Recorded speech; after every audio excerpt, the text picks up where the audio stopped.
Thanks, Jacob. Well, it's a story we've been following for the past few months as organizations in Flagstaff look to improve the care for those with mental illnesses. I sat down with officials in the city to find out just how much needs to be improved.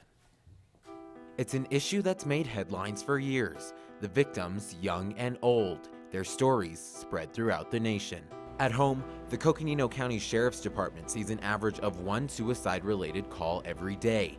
In the Flagstaff area, response to suicidal subjects are the most common occurrence in crisis situations.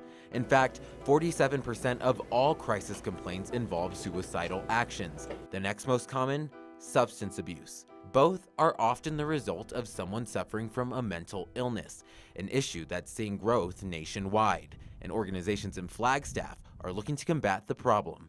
In the Flagstaff area, we see about 120 clients per month where we're responding to their crisis. Rachel Holland is the director of Northern Arizona Crisis Services with Terros Health, an organization that aims to change the way crises are managed. We want to be there on the front end to prevent crisis from being elevated. Still, for Holland, it's something that happens far too often, when a person suffering from mental illness is caught in the criminal justice system and fails to receive the help they need. When you look at the numbers of different organizations where they say that they had to interact with someone who may have had a mental health condition, those are situations where Terros can step in.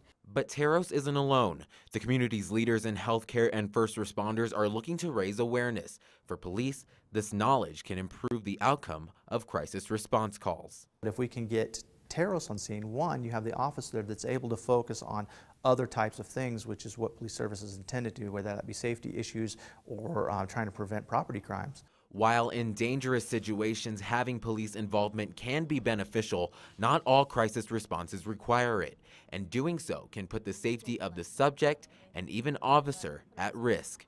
Every now and then, due to the person's, maybe it's a delusional thing or maybe it's a psychotic thing, that just our presence is agitating to that person and it can escalate it.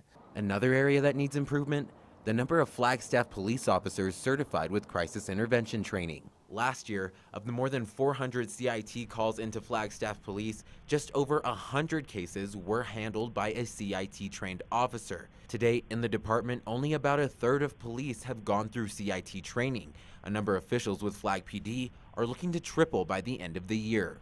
Still, officials say knowledge of mental health and how to work with those suffering from mental illnesses shouldn't be limited to authorities. It's better for society to have an understanding of the root causes of these types of issues and resolve their issues and keep them at the lowest level possible, rather than expensive care systems which are less effective than other treatment methods. For healthcare leaders, fighting the stigma of mental health is just the first step in the process of finding a solution. I think that people hear mental illness and they think that it's something, you know, big and scary, but it really isn't. You know, taking care of your mental health is just the same as taking care of your physical health. Flagstaff police say they are continuing to train their officers to respond to crises and are hopeful they will meet their goal of 100% CIT trained.